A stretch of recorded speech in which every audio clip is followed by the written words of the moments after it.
Thank you so much for joining me for this session of Dr. Plotzker's Mind.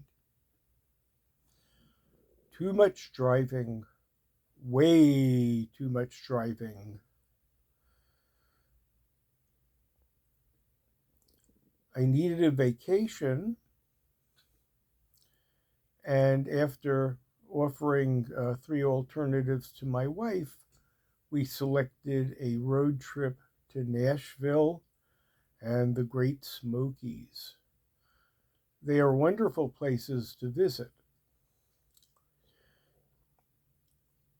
However, I am the sole driver. It put not quite 1,900 miles on my odometer from the time I last filled up the tank near my home until I returned home. That would be roughly driving from my house to Mizzou round trip and still having enough mileage to get me one way beyond that to Atlantic City. That is a lot of driving for 1 week, and it took its toll. The trip had its enjoyable times and it had its stressful times. Virginia is very pretty. You could see landscape from the sides of the road. There is a good deal of prosperity there that I didn't expect. We stopped at a winery heading south. We stopped at another winery a bit out of the way, heading north to get home. I didn't do so good with visiting universities.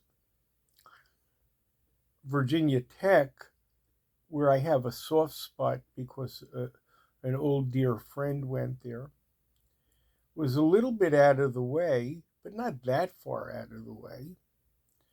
We went at the wrong time. It was move-in day. There wasn't a parking space to be had. The following day, we crossed into Tennessee, my first time ever in the state of Davy Crockett. I stopped at the University of Tennessee and again could not find a parking space. Eventually, we made it to Nashville, settled into a rather nice hotel that's near everything. Driving around Nashville was surprisingly easy. I went to Vanderbilt, which had its move in a few days earlier. They even had limited free parking at the bookstore, so I got myself a Vanderbilt mug to prove that I was there.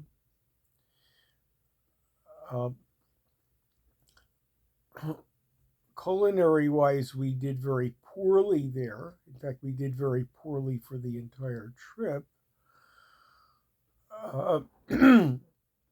Nashville has this one garish center. It was very easy to access, but it was also very loud, something of a mini Las Vegas Strip. We went to the Grand Ole Opry, which was a cultural adventure for me. Andrew Jackson built himself a nice estate. It took him 3 hours to get from the Hermitage to town, but it only took us with a car about 15 minutes. Now, I really liked having my own car rather than a rental. There's a certain advantage to that. Next, we went to the Smokies.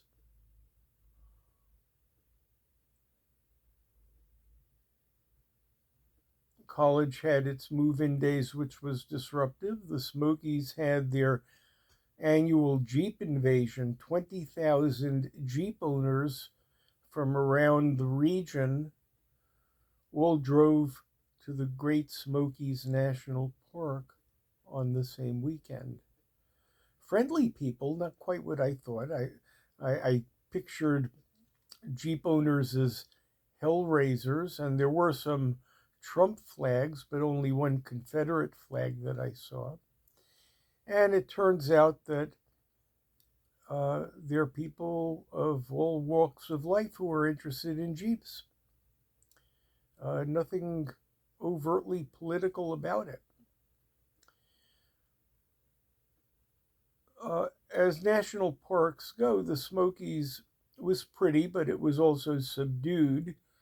It did not have the majesty of the Western national parks or the unique geology. We saw a black bear, except the black bear was wandering around on the sidewalk in downtown Gatlinburg. Uh, some deer, some wild turkeys, some history.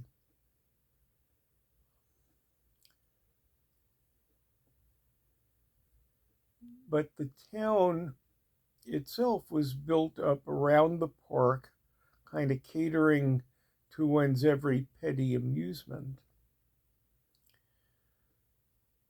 But what really struck me now that I am home is how far I can drive. It turned out to be about 400 miles in a day, which is less than I thought I would be able to do. Uh, took me an overnight stay going down and an overnight stay coming back to complete the trip. But unique scenery, not all that unique people, but unique scenery, unique sounds, a place that's different than home, which is probably the ultimate benefit of travel, even when it's uh, less than convenient to do it. Thanks so much for sharing this session of Dr. Plotzker's Mind.